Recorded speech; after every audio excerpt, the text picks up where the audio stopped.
condition is benign paroxysmal positional vertigo.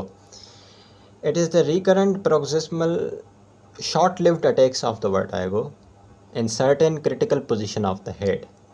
Interesting thing. It's a really interesting thing. बहुत कम वक्त के लिए attack आते हैं वर्टाइगो के, जब आप अपना सर किसी खास पोजीशन में रखते हो। डॉक्टर साहब, जब मैं अपना सर इस तरीके से टिल्ट करके रखता हूँ ना, तब मुझे बड़े चक्कर आते हैं। जब ऐसे करके रखता हूँ तो बिल्कुल नहीं आते।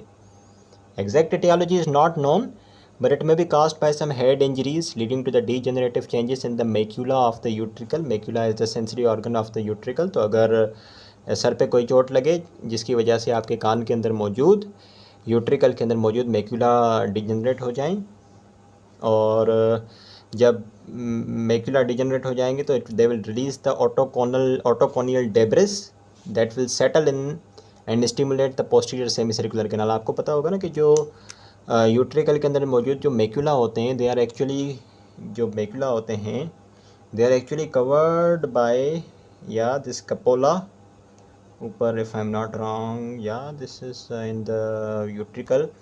And okay, if it is not, the main thing in this is these are the macula and here are the autoconial debris, that is present, rock like, stone like structures. जब हेड इंजरी होती है तो क्या होता है, degenerative change ये आता है कि यूट्रिकल के अंदर मौजूद मैक्यूला और मैक्यूला के पास मौजूद ऑटोकोनियल डेब्रिस जो होता है वो यहाँ से रिलीज़ हो जाता है और निकल के कहाँ डिपॉजिट हो जाता है, पोस्टीरियर सेमी सर्कुलर कैनाल के अंदर डिपॉजिट हो जाता है। और पोस्टीरियर सेमी सर्कुलर कैनाल को मुसलसल स्टिमुलेट करता है, जिसकी वजह से उस खास पोजीशन में चक्कर आते हैं। ठीक है। आप डॉक्टर साहब, मुझे एक हफ़्ता पहले सर की इंजरी हुई थी, हेड की इंजरी हुई थी। उसके बाद से अब जब भी मैं अपना सर किसी खास पोजीशन में रखता हूं तो मुझे चक्कर आते हैं, अदरवाइज़ नहीं आते। ठीक है। और उसकी वजह क्या है, हेड इंजरी की वजह से क्या हुआ, डिजेनरेटिव चेंजेस आए, यूट्रिकल के अंदर मौजूद मैक्यूला, उसके पास मौजूद ऑटोकोनियल डेब्रिस, वो वहाँ से रिलीज़ हो जाते हैं और निकल के कहाँ चले जाते हैं, पोस्टीरियर सेमी सर्कुलर कैनाल में सेटल हो जाते हैं और इसको स्टिमुलेट करते रहते हैं, जिसकी वजह से पेशेंट को कुछ खास पोजीशंस में चक्कर आते हैं। Sudden onset of vertigo in some certain positions of the head. ठीक है। और अगर नींद में ऐसा हो जाए तो पेशेंट की नींद ख़राब हो जाएगी, नींद से उठ जाएगा पेशेंट, और जाहिर सी बात है स्लीप पैटर्न ख़राब होगा तो पूरा दिन ख़राब होगा। ठीक है। अगर फ़र्ज़ करें पेशेंट किसी खास पोजीशन में, if patient is sleeping in a particular position, और नींद के अंदर वो अपनी पोजीशन चेंज करता है और ऐसी पोजीशन में उसका हेड चला जाता है जिसमें उसको चक्कर आते हैं, तो अचानक उसकी आंख खुल जाएगी। ठीक है। और also this patient have nystagmus in their eyes when head turned on the affected side. चक्कर आने के साथ निस्टिग्मस भी होगा। ठीक है। वो हम एक डिक्स हेल्पाइक टेस्ट परफॉर्म करते हैं, and in this particular test what happens is, on examination patient has nystagmus which is delayed on onset. मैं समझाता हूँ बेटा आपको, मैं एक्चुअली कहना क्या चाह रहा हूँ कि the main presentation of this patient with the benign paroxysmal positional vertigo is vertigo in some specific positions. ठीक है। ये मेन कंप्लेन है। जब आप एग्जामिनेशन करते हो पेशेंट की, you perform a particular test that is the Dix Hallpike test, right? In this particular test what happens, if the patient has this condition called benign paroxysmal positional vertigo, और patient को जिस specific position में sir रखने के बाद चक्कर आते हैं, तो we ask the patient to keep the head in that position. तो पेशेंट कहेगा डॉक्टर साहब मुझे बहुत चक्कर आ रहे हैं, और चक्कर आने के साथ you will see there is nystagmus. ठीक है। चलें अब इस कंडीशन की ज़रा ट्रीटमेंट को डिस्कस करते हैं, and then we are done with this chapter. The treatment option बेटा, in case of this condition in which there is vertigo in the specific position, तो आप कोशिश करें कि हेड पोजीशन जिसमें वर्टाइगो हो रहा है उसको अवॉइड करें। एंटीवर्टिजिनस ड्रग देंगे जिससे वर्टाइगो कम हो जाएगा, लेकिन इसका लिमिटेड इफेक्ट होता है। There are 2 procedures to treat this condition.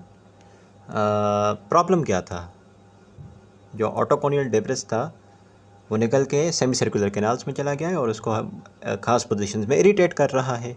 यही प्रॉब्लम था ना।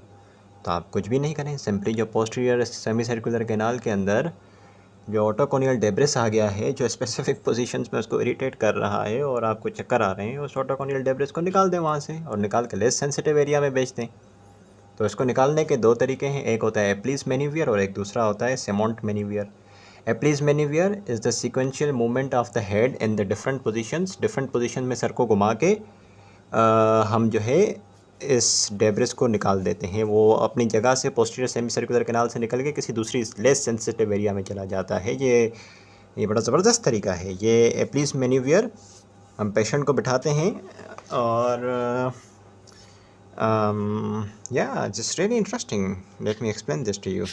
What happens is, in the एप्लीज मैनीवियर हम उसको कुछ ऐसी मूवमेंट्स कराते हैं, हेड मूवमेंट्स, कि उसका जो पोस्टीरियर सेमी सर्कुलर कैनाल के अंदर जो डेब्रिस मौजूद है वो वहाँ से निकल जाता है और लेस सेंसिटिव एरिया में चला जाता है। क्या मूवमेंट्स होती हैं? सबसे पहले हम पेशेंट को बोलते हैं कि काउच पे बैठ जाएं। Number first thing is patient sit on the couch.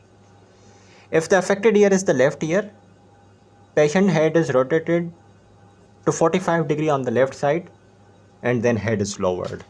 पहले हमने क्या किया, पेशेंट का हेड रोटेट करवाया 45 degree on the left side, ठीक है, और फिर पेशेंट को कहा कि आप जो है अपना हेड लोअर डाउन कर लें। ठीक हो गया। तीसरे स्टेप में पेशेंट को हम सुपाइन पोजीशन में लेटा देंगे और फिर पेशेंट को बोलेंगे कि हेड को रोटेट करो 90 degree towards the right side. Right side was not the affected side, left side was the affected side, लेकिन पेशेंट को हम क्या बोलेंगे, 90 डिग्री पे रोटेट करो। 3 स्टेप, पहले पेशेंट को बिठाया, फिर affected side let suppose left side थी तो लेफ्ट साइड की तरफ 45 डिग्री पे रोटेट करवाया, फिर नीचे की तरफ करवा दिया सर, फिर सुपाइन में लेटा के पेशेंट को 90 डिग्री पे रोटेट करवाया अपोजिट साइड पे, यानी कि जो साइड अफेक्टेड नहीं थी, राइट साइड पे। ये कुछ स्टेप्स हैं, देखो। सबसे पहले ये देखो, लेफ़्ट ईयर है, लेफ़्ट साइड की तरफ हमने हेड को रोटेट करवाया 40 डिग्री पे, फिर हेड नीचे लोअर डाउन करवाया। दूसरे स्टेप में पेशेंट सुपाइन पोजीशन में लेटा के हेड जो है 90 डिग्री पे राइट साइड पे रोटेट करवा दिया, ठीक है। उसके बाद क्या करेंगे, चौथे स्टेप में आफ्टर हर स्टेप 30 सेकंड के लिए बिठाएंगे, फिर 30 सेकंड के लिए रोटेट करवाएंगे 40 डिग्री पे, 30 सेकंड के लिए हेड लोअर डाउन करवाएंगे, 30 सेकंड के लिए सुपाइन में लेटा के 30 सेकंड के लिए 90 डिग्री पे राइट पे रोटेट करवाएंगे। फिर after 30 second patient whole body is rolled और रोटेटेड टुवर्ड्स द राइट, ठीक है, कुछ इस तरीके से पूरी बॉडी को। अब देखो या पेशेंट की पूरी बॉडी को हम कुछ इस तरीके से मैं बताता हूँ। ये देखें, in this step number 4 where the patient's whole body is rotated 90 degrees and patient का हेड किस तरफ फेस कर रहा है, ग्राउंड की तरफ फेस कर रहा है।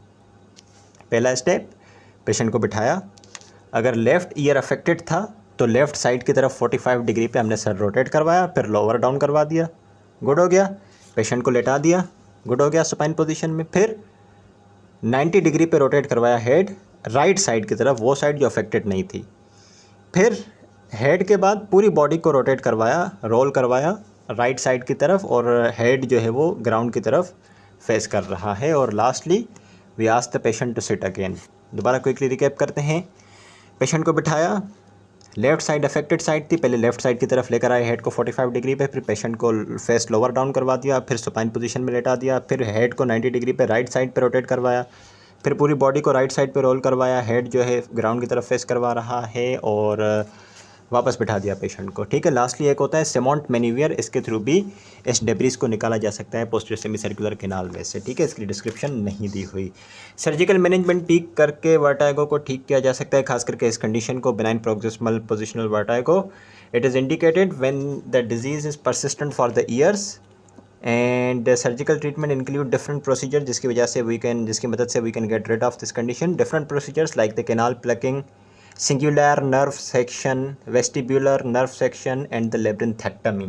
These are the procedures with the help of which we can get rid of this condition beta surgically, and this is all about this chapter. Thank you so much. Class dismissed.